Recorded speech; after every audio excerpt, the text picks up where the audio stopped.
ESPN had the story last week, Tim McMahon on the dysfunction within the Houston Rockets organization. Then Yahoo adds to it today with the idea that Chris Paul says he wants out of the relationship. It's unsalvageable with Harden. Then Morey goes to, I guess, Zach Lowe. It says tweeted twice. Yeah. That's never, that's not true. What do you know? Because you know the lay of the land pretty well with the Rockets here. Okay, both things can be true. Chris Paul may have never officially demanded a trade, which is what Zach was reporting that Daryl Morey told him to say. So all those things can be accurate. And it could also mean Chris Paul wants the hell out of there, too. This is semantics. And I'm telling you right now, I wouldn't come on SportsCenter and do this unless I knew. But Chris Paul doesn't want to play there anymore, okay? So whether or not he's officially asked for the trade, it doesn't matter. He wants out.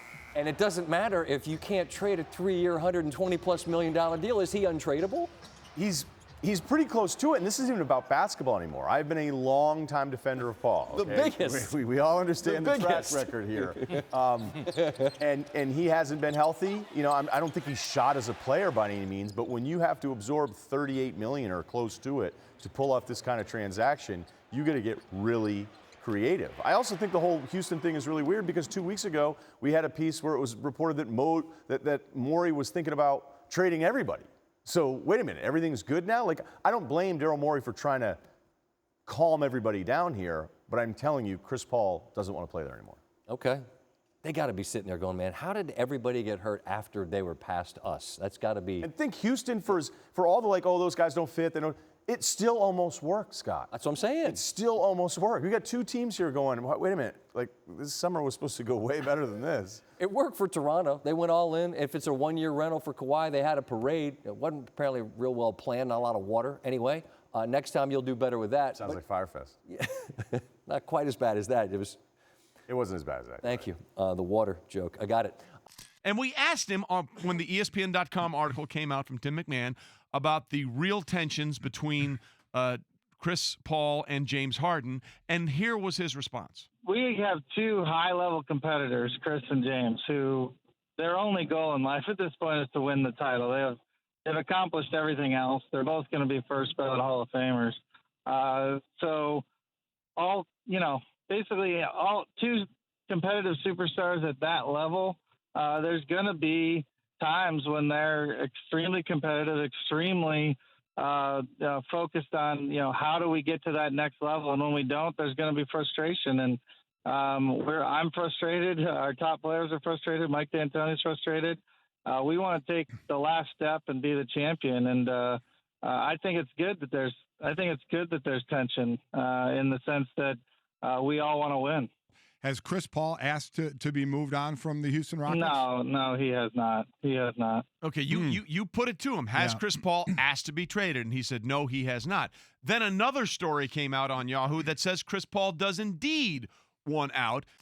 He may want out, but the problem for him, well, there's a lot of problems. The problem for him is he's an aging player who's, he's beginning to slip back to the pack, right? I think we can say that without question. And his contract is massive. I think it's 3 years, $110 million. The original deal was 4 years for $160, which in this article I'm reading, that owner Tillman Fertitta has complained about ever since. I bet.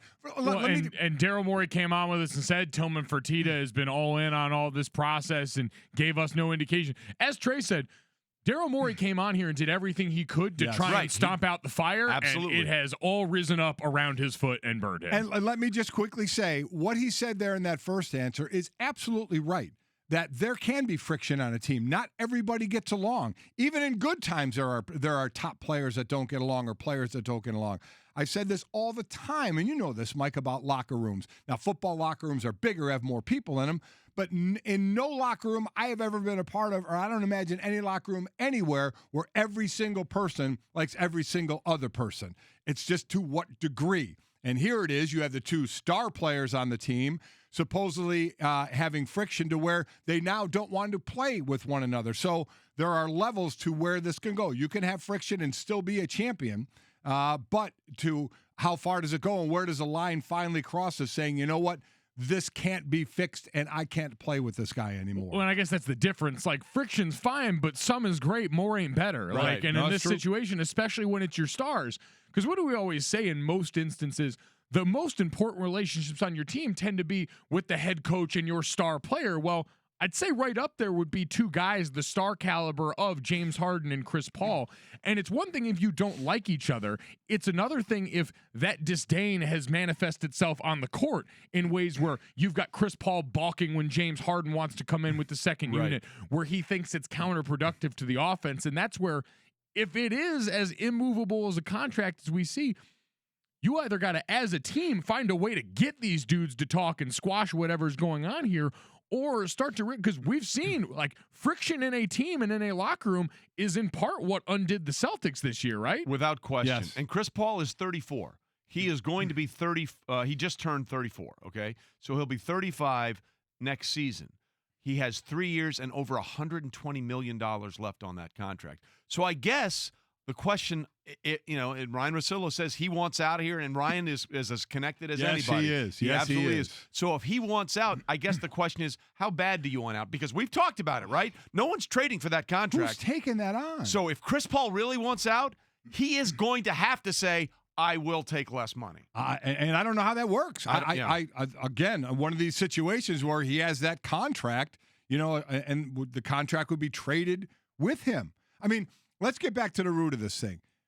Chris Paul's been there a couple of years. When Chris Paul got there, we know how it was supposed to work. Chris Paul was going to run the offense and facilitate the ball, and James Harden was going to be a beneficiary of that. Was that how it was supposed to work? Because James Harden is the ideal Mike D'Antoni point guard, and I always thought that was the indication. Listen, I'm with you. Fair point. Maybe that was Chris Paul's interpretation. And quite honestly, if they didn't have that squared away when he got here, shame on them. And I find it hard to believe that they wouldn't. But so even if it was set up that way, what happened was Chris Paul started to get injured. Chris Paul is missing time. James Harden is taking over, is going to go down as one of the best isolation players of all time in the NBA.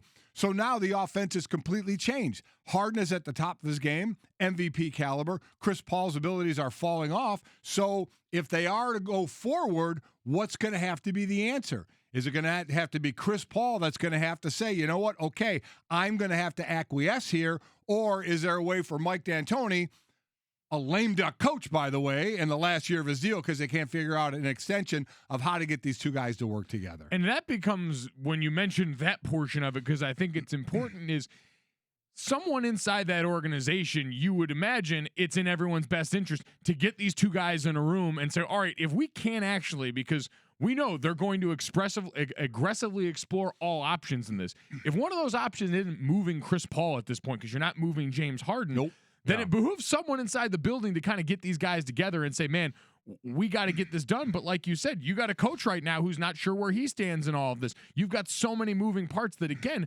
one of these things in an offseason is okay.